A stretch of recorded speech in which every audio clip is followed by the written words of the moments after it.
I'm just going to start. Let's do it. Holy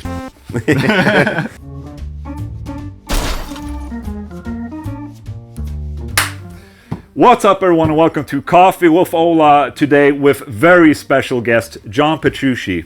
Welcome. Thank you so much, Ola. It's an absolute honor to have you here. And this Thank is you. probably, for me, one of the well, as you can see, making me the most nervous. No, but one of my biggest inspiration. And it's incredible to have you here. I've had you on Coffee with Ola, but I don't like doing these Zoom meetings, and there's the delay and latency between US and Europe, and it's just it doesn't feel natural. So it's just great to have you here. It's way more personal. And Thank you. Plus, we actually get to drink coffee. Exactly, because nice. Last time it was evening time for me. That's so right. I can't drink coffee after 4 o'clock. It's terrible. Yeah. So, Hey, pretty good. Yes. So how are you doing? I'm doing good. First of all, just walked in here, and what a great setup you have. Thank you. This is so cool. you so Congratulations on all this. Thank you. Amazing. I actually have, and I think I said it in the last interview as well, that I actually have a lot of this. I have to thank you for. Oh. Because because of you, I practice guitar, and I thought since I'm a little nervous that we would break the ice a little bit. Where did I put my phone? Hang on, give me a second.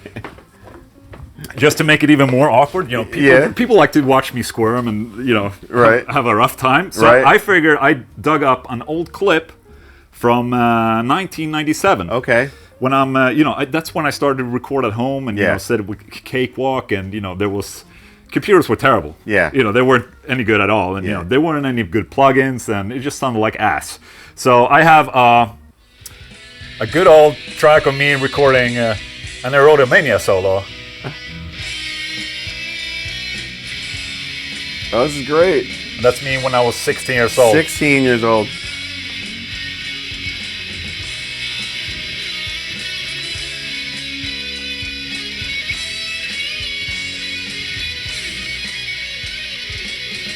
Nice. It's a little out of tune, but That's great. I mean, 16, it's like you're playing something that at 16, that I wrote when I was in my 20s. So exactly. You're way ahead of the game. Oh, well, it's funny because that's around when I started listening to Dream Theater. Yeah. And first album was actually Falling Into Infinity. Okay. Because I just got it and saw like, oh, this is cool, and I listened to it, and I really like all the instrumentals and the Hell's Kitchen, and to this day still one of my favorite songs, Trial of Tears. Oh yeah. Which has amazing solo work on it, and it just got me into. Obviously, I started listening to the earlier albums as well, and then I started. In school we jammed Utsa Jam with my friends, and so before that I did play guitar. But I never actually practiced guitar until I got like the Rock Discipline VHS and all the tab books. I still had the tab books out there, and I used one like a couple of weeks ago when I learned the Another Day solo. I saw it. By the way, great job on that. Thank you. I saw that. That was really cool. Yeah. So great rendition. I just hadn't had the practice regime built in me, and it was the first time I was sitting to the 1 2 3 4 up and down and up and down, and just doing that for hours. I know. I mean, I could relate. There was a point where I started playing guitar. As you know, it's like it's really hard in the beginning. You can't play anything. No.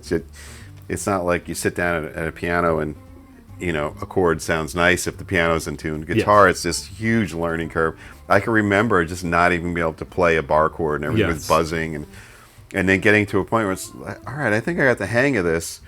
And then as I started to get better at it, then I started to get turned on to some music that just like blew my mind. Like the first time I heard Steve Morse and the Dregs or Al Di Meola and all this stuff, I'm like, that's pretty heavy and like extreme. God. Yeah, and I was like, how do you play guitar like that? I was really just kind of blown away by what they were doing on the instrument. Right. And I just wanted to be able to do that. Yeah. So did you sit and try and transcribe and learn this stuff, or how was that process of you learning? I did go to Berkeley when I graduated high school. I did go for a year, and that's of course where Dream Theater formed. But before then, I was just all self-taught by ear.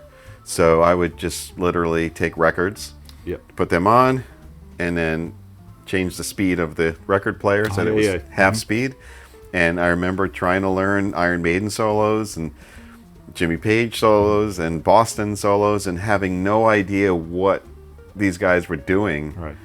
You know, because it's not like now where if you want to learn something, you can see how it's done. Yeah. You can go to YouTube and see a million guys doing it, and they'll break it down, and you can see the effects. Like I remember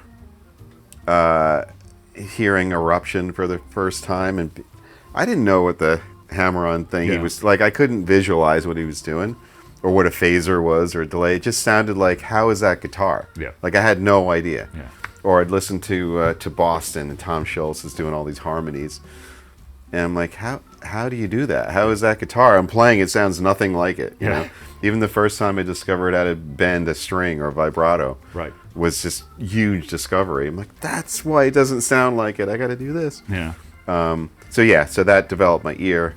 So when you slowed down the albums, did you also have to like change the tuning of your guitar? Well, the interesting thing is it slowed down to an octave lower. Okay. Yeah, which was very convenient. All right. Oh, perfect. So no, just the thing about learning something and then you're just like completely blown away, like pinch harmonics.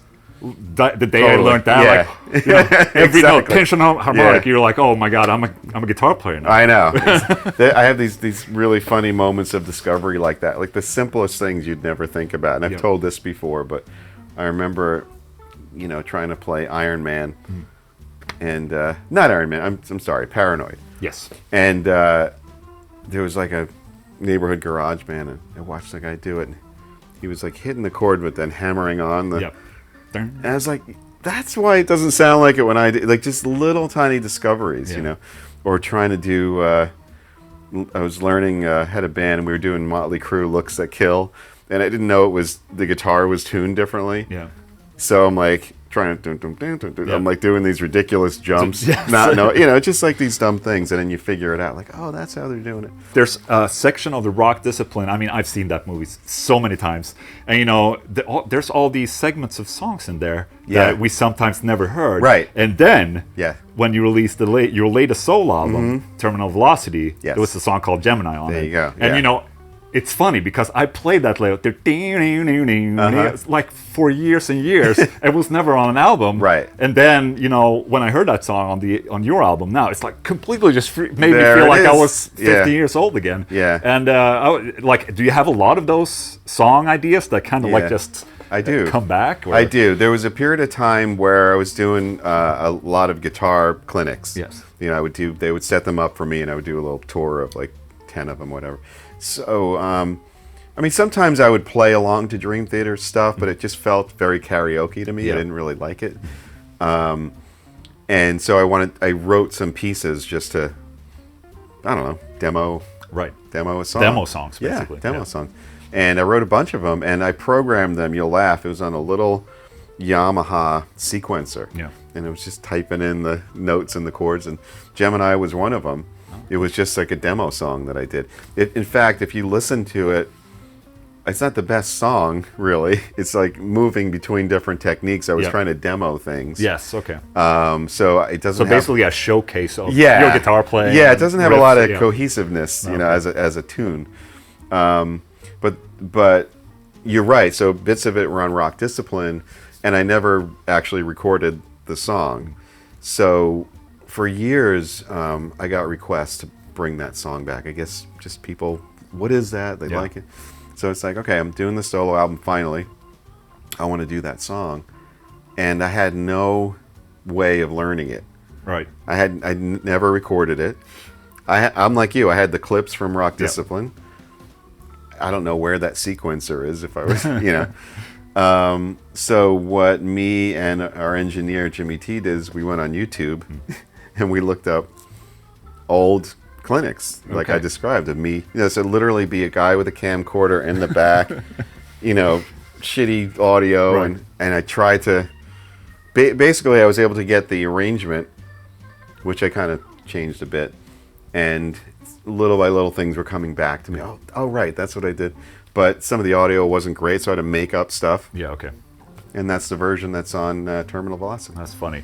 You also made a bunch of songs for some video games. like a Necromonicon. Yeah. Like I remember it because when I started listening to Dream Theater, it was beginning of the internet age a little bit, and you had a forum that I was part of that forum, and a lot of other like up and coming guitar players. A lot of guys, that went on to be like amazing. Yes, amazing guitar players and have amazing careers. And anyways, they were like floating around. Yeah. Like, okay, I'm not going to say I downloaded MP3, but right. But the Necromonicon song was the only way to listen to the song. And I remember like there was bits and pieces of like songs like that were floating around. Mm-hmm. And did you do anything with that, or is that like that set for that game? That's just for that game. I mean, that was a fun little story because I had never done anything like that. Yeah.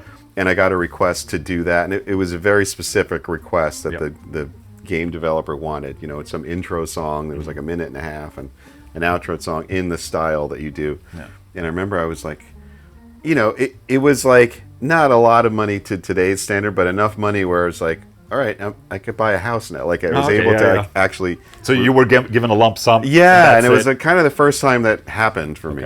So it was neat in a couple of different regards, but I kind of embraced having to do projects like that where there's a really specific goal, and it's like, okay, we want to get this out of it.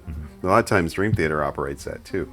We have conversations about the kind of record we want to do, or the kind of song, or where it's going, and I kind of put that hat on, and I love doing that because you roll up your sleeves and you're like, all right, what can we do here, and hopefully it turns out the way you intended. And so so that's for the Sega Genesis video game system. I'm sure nobody has that. No. Well, I had one. You have one? Yeah, I had one. Yeah. But funny you said about the Dream Theater and about the whole process when you're making the albums, because Dream Theater is definitely like for me, I can always trust Dream Theater to come back every 2 years. Right. I mean, obviously now there's been a pandemic. Sure. But there's always like this seasons, I would say, of Dream Theater where it's like, okay, they've done these tours. Mm-hmm. I know they're going to record an album. Right. And, come back, do the tour again. Yes. And I can trust the band. We've been very consistent. Yes. Very consistent since Images and Words. We really didn't tour on the first record. Yeah. But since we did Images and then toured on an international level, which was really smart at the time to do that, because not every band was doing that. Right. And we weren't really able to rely on like commercial success of them. No. We had a bit of it with Pull Me Under, but the way we survived was playing live shows. And so we started touring in Europe and in South America and in Asia, and that kind of really established our fan base throughout the world. And once we did that, then went in to do Awake. Okay, that record's coming out, we're going to go out and tour in support of that and grow the live thing.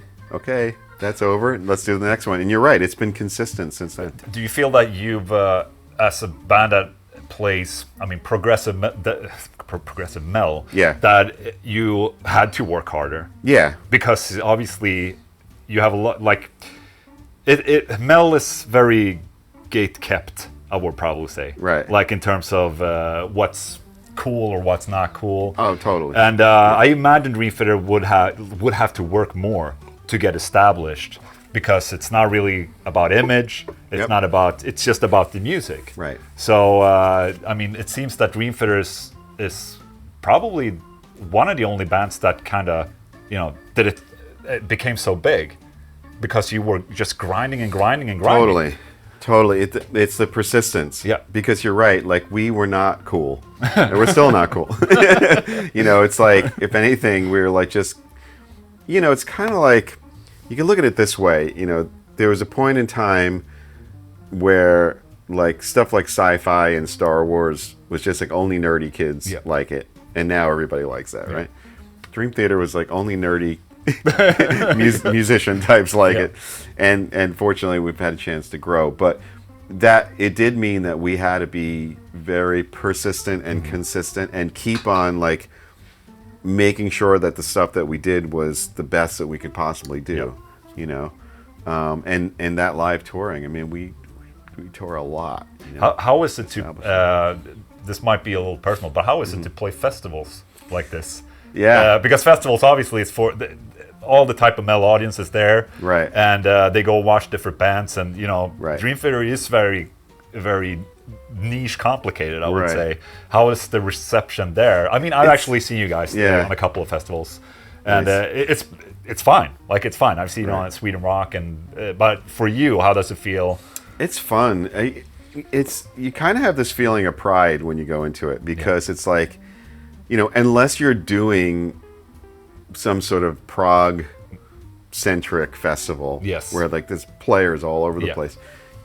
On a festival, like, I mean, you got to imagine, like, the first time we first started doing festivals, on the bill was Elton John, Sheryl Crow, Joe Cocker, right, and like us, and so you kind of get this feeling like, all right, the game's about to change. Everyone's listening to all this sort of pop stuff, and even some of the metal festivals, it's a certain thing, but like when we come out and we play a song like Metropolis or something, you kind of like have this feeling like, okay, I want to show you what we're all about. And it's just the real sense of like, of pride and power, being up there, being able to do that. I think in the beginning there weren't really that many. I mean, obviously during the 90s there were other prog bands. But I think you influenced so many bands. Like beginning of 2000s, there were so many bands that were starting to get prog influences, and it really, you kind of merged the metal world with the progressive metal world, and now progressive metal is almost bigger of a genre. With all the new gent bands and Periphery and those guys, and it's just I think kids these days, and I'm speaking like I'm a kid, but we want the technicality. We want to be impressed. I mean, people with TikTok, and they just scroll until they find something that's interesting. So I think you're the reason why progressive metal is as big as it is today. Wow. I think so. I mean, you are the godfathers in a way. I mean, you could talk about Rush and Queensryche and stuff, but you made it into the metal world. Right. You made it more acceptable than ever. We somehow merged it. I mean, I do remember when we first started, like me and John Mayong growing up on Long Island, and Kevin Moore, original keyboard player. Like, we were all big fans of Yes, and our favorite band was Rush, and loved Pink Floyd and stuff, but we were also metalheads. Like we'd go anytime Maiden came to town, we were there, Metallica. So when we went to Berkeley and met Portnoy there and found somebody who was like in the same headspace, and we just started writing music together, it just came out in this style, like you know what I mean? And we also had the side I mentioned before, like the Dregs and the fusion stuff, Return to Forever and stuff. So we'd get together and write this kind of complex music, but it would be in the metal style. But then in our heads we'd be like, well, what would Yes do? They'd have some 10-minute intro to the song and different sections and parts. So we made this thing very organically. I guess it just kind of happened that way. And the term prog metal wasn't really used then. No. It wasn't really a thing. No. I mean, we had friends, like the guys in Fates Warning, band called, another band from Texas, Watchtower. Yeah. So there was Watchtower and Fates, and, they were doing stuff that was more progressive in a metal sound. But it wasn't like it is today with all like the offshoots and genres and things. It was, people didn't even use that term really. No. They didn't really know how to categorize us. No. Yeah. That's cool. Crazy. Going back to the actual guitar playing, I mean, obviously when you were young, you practiced a lot. I did. Like how much did you practice? I practiced a minimum of 6 hours a day. Okay. Yeah. In fact, and I've said this before, this was a pact that John Mayong and I had. Okay. That we had to practice in 6 school. hours a day in school. So if let's say it was a Friday night and you heard about a party that night, if you went to it and the other guy wasn't there, you would assume he was practicing. Yeah. He didn't get his practicing in. But if you saw him there was just like the unspoken. I got my hours in. Yeah, so it was like really like that we had to practice 6 hours a day minimum. How long did you compared to later on, how much do you practice a day? Do you still have 2 hours in you? Or you still practice absolutely. 2 hours a day? Okay. Yeah, I could sit there for hours and and do it. It's like, and I do kind of similar thing of what I used to do last time, where I mean, when I was younger, I should say, where it wouldn't just be 6 hours straight. I'd practice for an hour and a half, and then like take a break and do something, and then practice an hour and a half, and that would be 3 hours. I'm halfway there. So what are you practicing on right now, for instance? So right now, I'm practicing the music that I'm playing live. Right. You know, because I think of it this way. I mean, guitar is fun, as you know, and you can go online or on YouTube or Instagram or something and see somebody do something crazy, and you're like, what are they doing there? And you want to try to do that. And you can sit there while you're on tour practicing that backstage. But then you flash forward to yourself on stage playing the song, and everybody there who bought tickets expecting you to do it, and you're like, well, really, the only thing I'm responsible for right now is to be able to play my own music. Yes. So a lot of times I will drill the difficult sections of the show. Right. And still not play it right, you know, and then walk off stage and be like, all right, I have another day to practice and try it again. How is the point of view from you, for you? Is there a lot of this? I mean, I suppose there's some of that. I mean, that placed themselves on your side of the stage. Yeah. Yes, you know. Although it's more like this. Oh, of course. It's more like that. Of course. Yeah. How does that make you feel?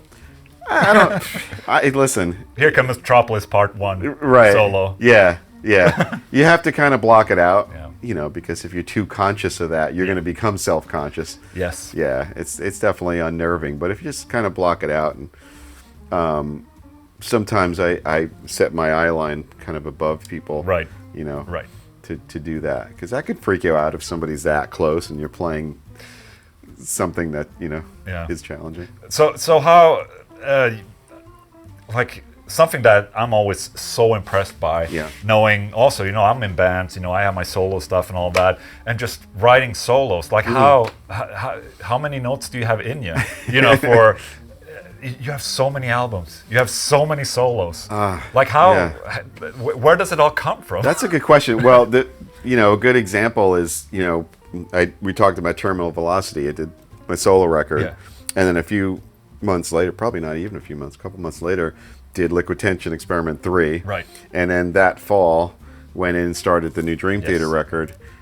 And there's tons of solos all over that stuff of differing. And I never have that feeling like, what am I going to do, or panic, or how am I going to... It's just like, I put myself in the environment, in the studio, and I have the backing track going and the solo section going, kind of turn lights like this off so you get all vibey, have some coffee, and I just sit there and I play over the, I go back to kind of just improvising and trying to extract what I'm hearing in here, and sometimes that process is really quick, sometimes it's longer, but I find that you get into this sort of like this mode where like the creative doors open, and then all of a sudden you're like, oh wait, that was really cool. Like you start to kind of stumble upon. Do you stuff. Record yourself throughout this? Yeah. So it's just constantly recording until you find something you can like. Yeah, I mean sometimes yes, or when I feel like I'm like in the zone, we'll start recording. Sometimes I'm just kind of going for it, and what I'm trying to do is I'm just trying to internalize. There's something. I'll say this. There's something about recording a record, having all your solos, whatever, and then putting it out. It all happens within a very sort of short period of time, even if it's several months. It's not like you've had the opportunity to improvise over the solo section live for a year with your band. Because, I did a solo tour, and I was doing so much playing on the solo tour that the solos started to develop and change. Yeah, okay. But you don't have that opportunity when you're recording a record. So I try to emulate that as much as I can by just sitting there playing over it. And then things start to come out. I mean, I guess it's sort of just like with anything, since you have this steady workflow with Dream Theater, that it's just a process you've done so many times that you're an expert of just sitting and pushing out solos, because you're doing it so often. I mean, it's like you get a studio musician to come in and play that's been in the studio forever. I mean, he's gonna know what he's gonna deliver. Yeah, it's not like it's overwhelming, like, oh my god, I have to do a solo. It's like, this is what I do. But and the fun thing about it, like you said, you think about the catalog and all the different projects and stuff, you're right. Like, how many solos could you do? You think about other players and stuff like that. But the thing that always surprises me is something new will come out of it. And you have this kind of weird thing, and you're like, wow, how did I never think of that before? You know, or just something magically works out on the guitar that's like, oh my God, this chord progression allows me to play every open string on the guitar. Right. Somehow that magically worked out. So I'm going to come up with something that uses all open strings. And then your brain starts working, and then you end up with something that you've never done before. And that's really cool. The problem I have is that when I write a solo, is that I listen back and be like, holy shit, is this a John Petrucci solo like that I stole? Or do you still have like a feeling of imposter syndrome, like to this day? Yeah, sometimes. I don't. I think at this point I don't have that with other players. But I don't want this to come off sounding weird, but I almost have it with myself. Like, did I do that? Or like, is this from another song? Like, what am I doing? That's what I mean. There's so many solos. Like, have you done this before? Like, how do you remember that? Right. I don't know if you heard the story, but I'll tell it just in case. But when I was writing my latest solo album, I have all these ideas and seeds and things that I collect constantly on my phone. I organize them on my laptop. When I go into like work on an album, licks, chord progressions, licks, solo excerpts, melodies, me humming, whatever. And I'll label them, and I'll kind of know which ones, like, this is more of a solo album-ish vibe.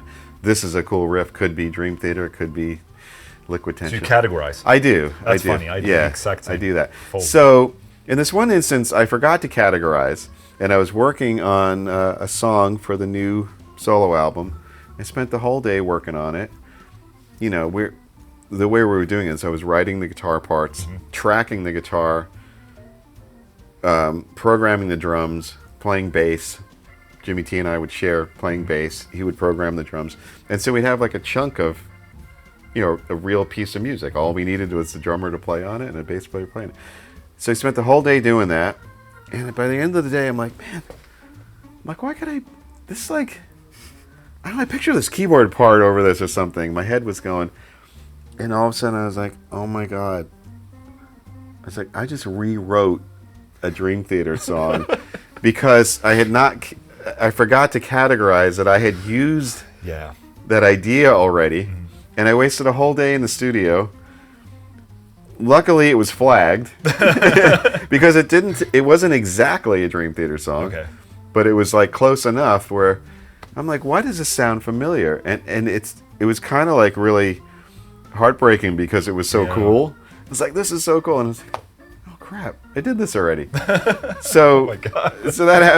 So I got to be careful, and the band will go through this too, not just as a soloist, but as a band. Like, do we do that already? Like, in somebody, usually the guys are pretty good. Maybe John Mayong will like flag it. He's like, no, that's just like whatever. Okay. So it happens. Yeah, there's a little bit of that. And sometimes I get it'll keep me up. Yeah. Like, I've heard that somewhere. Did we repeat ourselves? So, I don't know. Oh, it happens. That's funny. Yeah. So let's talk about gear and shit. I love it. I'm all about gear and stuff. shit. I noticed because I went into your website the other day just to peek a little bit about what you're doing, and your website is amazing, by the way. Thank you. And that's the thing, like the website, even back during the end 90s, was really good for its time. And I like I said, you had the forum and all that, and it was really interactive. But I checked the website now, and there's so many different projects that you're into right now. I mean, you have obviously the guitars and the amplifiers, and all the extra guitar gear and all that. But you also have the whiskey thing, also the beard oil and all that. Guitar Universe, a new thing, and Tone Mission. I also saw something about. Can you talk about that? Yeah. What is it? So Tone Mission is basically it's a company that I came up with that I haven't really fully utilized yet. Okay. It's something that several years ago I wanted to do. I had this name and I had this idea on a couple of different levels. And I have to admit I haven't really achieved either of those levels yet, but I'm working on it. But one of them was it's a product line. Yeah. Because there's one thing about branding using your own name, which I've been fortunate enough to be partnered with some of the greatest, musical instrument companies in the world. Ernie Ball Music Man and Mesa Boogie and DiMarzio and Dunlop. Just the top of the line. Yeah. And it's just like the best creative people, more recently Neural DSP. Yes. And so there's this association with my own name and then the instruments and products that I use, which has formed a really good reputation. So I'm proud of that. I take that really seriously, and I put a lot of work into it. But then there's the other side of it where it's like, Tone Mission isn't necessarily just me. You know what I mean? Yep. It's kind of like a sub-brand Right. that, and I guess you could relate because you have solo, right? Yes. So it's not like Ola Englund. No. It's a separate name. Exactly. So that's my version of that. That and could so live on and live on Yes. forever. So we're working on products to do that. Very cool. Now the second part of that, and this was the more lofty thing that I kind of never did, and I had this idea, and I'm hoping to do it someday. But I've had like such incredible conversations with guitar players about sound Yep. and about how they view tone. And as you know, guitar players are really nerdy about it. Like, just so passionate about this little pedal and this. And I'm like, everybody has a different tone mission. Yeah. I have one. Right. I can write a book on it. Right. And I thought, wouldn't it be great to have a place to kind of share everyone's tone mission? Cool. Yeah. Yeah. So that's what I'm looking at doing with that. Okay. And that's the more sort of esoteric side of it besides the product line. So it's something you plan to bring in other players, like high-profile players? Do you like... I don't know. Got any ideas? I mean, it sounds like a good idea. Like if you could get a couple of high-profile players... That'd be nice. I mean, and obviously you have to like list their rigs and right. the what is their dream tone, like exactly. what is their favorite album tone, and right. What was their journey to get there? Exactly. And yeah, of course, it would be amazing to have professional players do that, but also just people from around the world who play. Like I said, you can talk to anybody about gear and tone. Guitar players love that. Yeah. So like, wouldn't it be cool? You talked about the forum back then. Wouldn't it be cool to have like a one spot? Absolutely. And you could just kind of read and look through. But with everything else in life and my world, I haven't gotten to that yet. Yeah, I know. Yeah. But yeah, those are the two aspects of Tone Mission that very cool. We'll be exploring in the future. That sounds exciting. Yeah. So, Guitar Universe then. Yes. Tell me about that. Sure. So we started several years ago. I was approached by Danny Heaps and Mick Brigden, who unfortunately is no longer with us. He was Joe Satriani's manager. Because Joe and Steve Vai, started doing these guitar camps. Yes. And so they said, we'd love to have you do this. And I was like, oh, wow, this sounds really interesting. And the concept is, it's my camp. Yep. It's spread over a few days.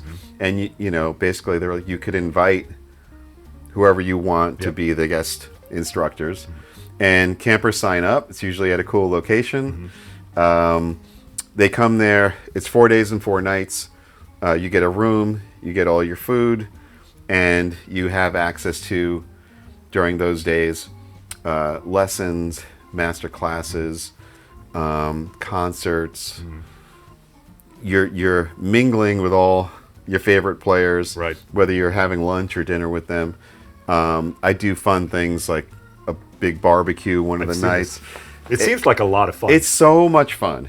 It's like camp, like a good old guitar camp from like years ago. Exactly. You go and be in a tent. Yeah, and to me, it's like I want to accomplish a couple things with it. One of them is that I want to bring all these great players together because that part is just fun. So you talk about Tone Mission. There's all these guys. We're just talking about gear and tone, and then we're playing at night and jamming, and students are going off and having these private sessions. And there was one year I was like hanging out, like having pizza with Tosin in a room, and all of a sudden we hear this playing. We walk out and it's like Govin sitting on the floor with all these campers around him, jamming. Like, it was like 1 a.m. just like these impromptu sections.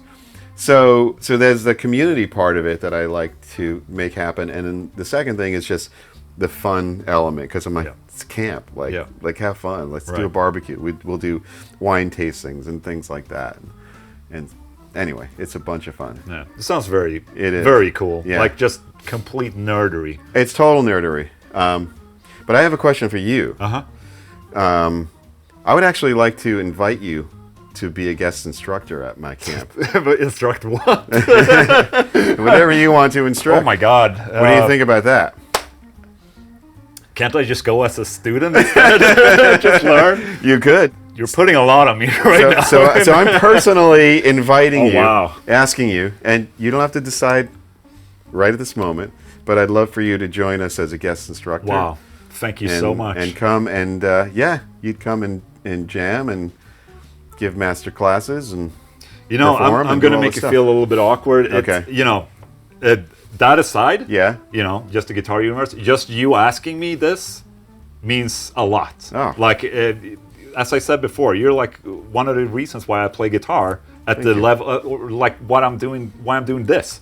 Awesome. So hearing that from you, it's really an honor. Well, thank you so much. You're welcome. Well, it's like... Before I go cry after the interview, just say. No, I see what you're doing. I see you've built something that's really, really cool. You're dedicated to what you do. You're really talented as a guitar player. I mean, you fit the you fit the bill. Come on, be a guest instructor. Thank you so much. No, there's going to be a lot of players there. You got Tosin and Fredrik Åkesson, who I actually, OPF guitar player, that is actually had lessons from. There'd be another Swedish guy there. Oh yeah, I could talk Swedish. But you can have Coffee with Ola, the mornings. Absolutely. With all those guys. Amazing. And then teach during the day and then jam at night. I'm just thinking it would be great to just gather content, if anything. Like for the YouTube channel. That's true. Even if I'm not there as an instructor, I could be there as a student. Well, we'll talk about that later. There's a lot to talk about. Yeah. I will connect you with Mr. Heaps, and you guys could speak. Amazing. About amazing. How do we move on from I don't know. Maybe now? That's the end. That's how we close it. Yeah. Your guitars? Yes. Like is it the first or the second most sold signature guitar ever? I think it would. Yeah. Rumor has it it's the second. Right. Yeah. They after Les Paul. Yeah. Right. Which is right. Which is he has a couple extra years. Yeah, exactly. Right. But it's something that I'm so proud of. It's incredibly. Awesome. It's actually over 20 years now. We just celebrated our 20th anniversary.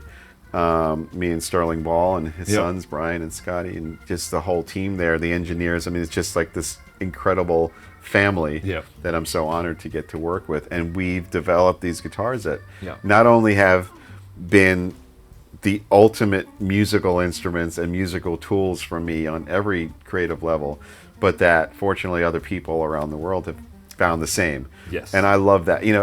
We talked about the camp and everything. It's like the guitar community and how everybody nerds out about this stuff. If somebody can find joy or inspiration in an instrument that we developed, and they pick it up like, oh my God, this thing's... I love that. Yeah. Like then you're making a connection without even meeting the person. Right. So on this current tour, the Majesty is the main model that I... Right, and you have a new 8-string fan fret. That's right. Majesty. Yeah. Right. That's the first time we did that. We talked about it for a long time. Ernie Ball Music Man had not ever done a fan fret or an 8-string, so mine was the first one. And we did a bunch of research and talked to a whole bunch of guys, because I never played 8-string. Yep. I wanted to make sure I did it right. Right. And we did it. So the 8-string made its first appearance on our latest album. It's on a song called Awaken the Master. Yes. You can hear it. Yep. And on the tour I have that and Majesty 7-string and Majesty 6-string. There's also the JP15. We didn't bring a bunch of those out with us on this tour. Okay. But it's great. That's a classic though. Yeah. JP15. Yeah. It's fun. It's amazing. And we're doing, it's fun because we're doing a little excerpt from 6 Degrees of Inner Turbulence. And there's some like 12-string strumming and stuff. And the guitar has the piezo built into it. Yeah. And it just sounds so beautiful. So I'm able to kind of do everything I need to do with the one guitar. Yeah, it's like... How many guitars do you bring? We have 10 of them with us. We don't really need 10 of them at the moment. Just because you can. Well, sometimes we'll bring extras because, you always need backups, obviously. If you break a string or whatever happens. Sometimes I have different tunings. With the current set, it's all standard and there's only 6 and 7. So I could have brought 2 guitars. I would have been. But also, there's so many beautiful variations of these guitars. And I love to just show them off. Yes. And just one day I'm like, oh, this is my favorite. Yeah. Or, ask Maddie. It's like, oh, let's play this one tonight. Oh, wait, let's do this one tonight. So just to have like the aesthetic sort of pleasure of playing, because they're works of art. They're all absolutely beautiful. Absolutely. And seeing where.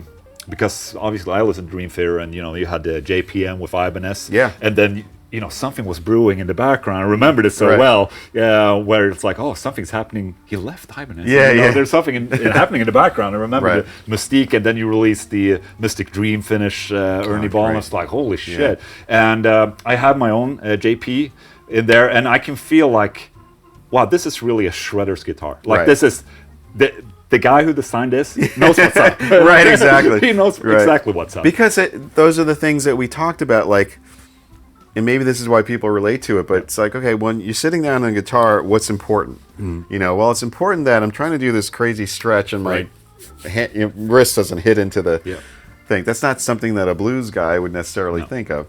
Or I need to be able to access this switch really quickly because I'm doing all these changes. So it needs to be here. It needs to be at this angle.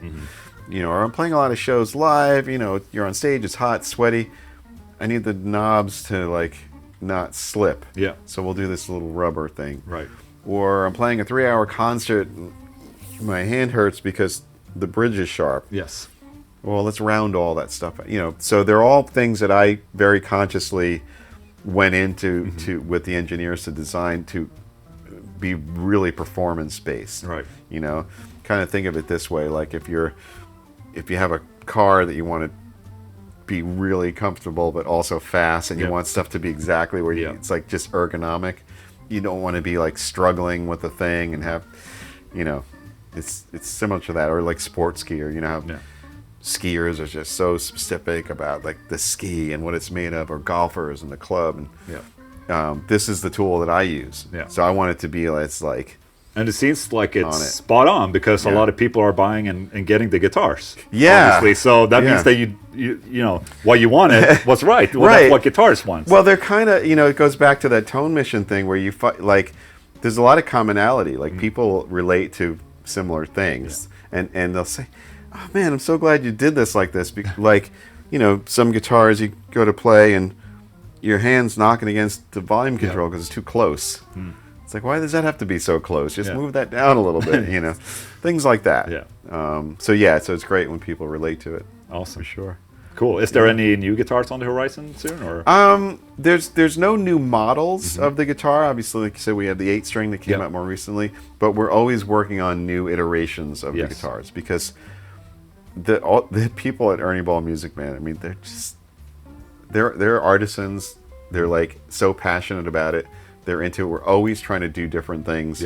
How could we make the guitar even more beautiful or cool? And they come out with this stuff, and we'll talk about it, and then I get it in person. I'm like, I thought the last one was like, how did you do this? Yeah. Maybe we could talk a little bit about your gear and what you're using today. Yeah, because obviously, I guess you're not having the 2 refrigerator racks anymore. Right. Because there's better equipment and easier equipment. Yeah, I can tell that story. Yeah. So what is your rig today? Okay, so my rig today is just as powerful as those older rigs, but way more condensed. So the heart of the rig is my signature boogie. So it's a JP2C, which is very advanced. It is very advanced. Probably the most advanced analog amplifier out there. Yeah. Well, with that amp, we did some things that they had never done before. It's a C+ circuit, so we reissued that, but then we put 2 EQs on it, which none of the amps had, MIDI on board the amplifier, and cab clone option as well. So there's a bunch of stuff on there that they did for the first time. So the JP2C, I have 2 of them. it's a stereo rig. And depending on the tour, with my solo act, I did 2 4x12s on stage. With Dream Theater, I do 2 1x12s off stage, because we have a cleaner kind of stage look. And then there's a pedal drawer that's anything going in front of the amp. Yes. Okay. And that's a bunch of different pedals. There's a neural dark glass compressor. There's a couple of Boss Waza pedals, like a Dimension C and a chorus. There's my signature TC chorus. Okay, so you're actually not using like effects units like that. You're using. I'll get to that. Okay. Sorry, getting a hold. That's the front end, and also my signature Dunlop wah is in the front. Now that wah is a pedal, but we took the pedal guts and put it in a rack mount, and now I have controllers on the stage for the pedal. So that's kind of everything going in the front. The two heads are split by a TC Electronic Mimic pedal. Oh, yeah. This is all the nerdy stuff. Yes. And that's what gives you that amazing, sounds like you're two guys playing on stage. A little stereo spread. Yeah, which is great, because every record that I've done forever, I double track the guitars. Of course. So it emulates that. And then the effects loops of the amps are going into an Axe FX 3. And so the Axe FX it's basically set to one big-ass preset. Yeah. With all these different things that you can turn on and off. Choruses, pitch shifts, a bunch of different delays, things like that. And basically, by using a Mastermind, which is a pedal board by RJM Music, we can kind of come up with any combination of preset, or you can in real time turn something on and off. Right. You can access anything on the amp, the shred mode on the amp, you want to turn it on for a second. You know, I usually have an overdrive somewhere in the front in the pedal just for the fun of it. Yeah. We're using, what are we using now? What is it called, Maddie? Voodoo Lab Sparkle Drive. The Sparkle Drive, yeah. Okay. I have one of those in there, you know, and so, yeah, you want to turn the overdrive on for a second.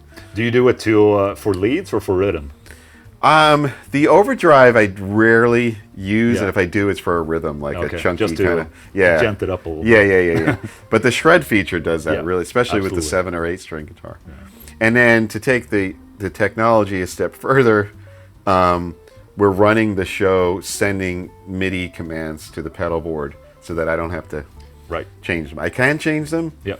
If Matty can change them, he has one by his world. If something goes horribly wrong, I could do it in real time. Or if I just don't like something and want to change it, I can. But as the song is going on, I could be over there, and it'll switch to my clean sound, and I'm good. Perfect. So it kind of frees me up a bit. And we have a Shure wireless, which sounds amazing.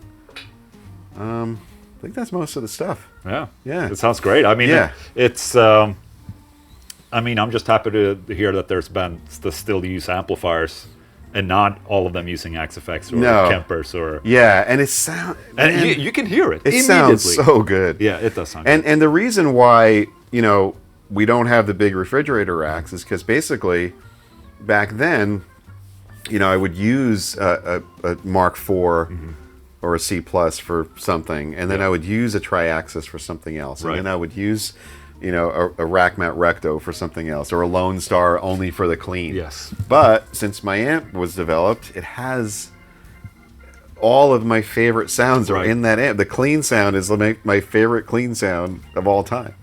The crunch sound is my favorite crunch sound of all time, and the lead sound is my favorite lead sound. So one amp does what all those amps were doing. Right. And then as far as the effects, I mean, I would literally have really powerful effects just doing one thing. Yeah, like the 2290. 2290 or an M3000 or, some of the old Eventide stuff. Because, anytime you would switch a program, it would glitch out. Right. Or have to load. Right. So I would just have them all on. Yeah, I just switched. Yeah, this PCM 70 is only doing this, and this 2290 is only doing this, and the second. So, the Axe FX, when that came out, it was so powerful that it does all that. Yeah. And I'm not even using all the CPU. No. You would laugh at the preset. It's like, it's huge. Yeah. And all that stuff is just on. You're just turning it on and off. So you get delay trails and all this great stuff. Oh, that's cool. There you go. And it's shrunk. I mean, my rack. Oh, I have one right there. Yeah. That's cool. Awesome. John, I'm very much looking forward to the gig tomorrow. Thank you so much for stopping by, and we'll discuss later about the little extra thing that you just basically bombed me with. Thank you so much. It's been a complete honor. Thank you so much. I can't believe that you're in here with me right now. I can't believe I'm in here. Did you see your poster in the bathroom? I got to see it. Don't take it personally. Okay. It's in the bathroom because it's just the only spot where we have spot for it. So thank you so much. No problem. Ladies and gentlemen, this is John Petrucci. Thank you so much. You're welcome. This was a lot of fun. Goodbye. Cool.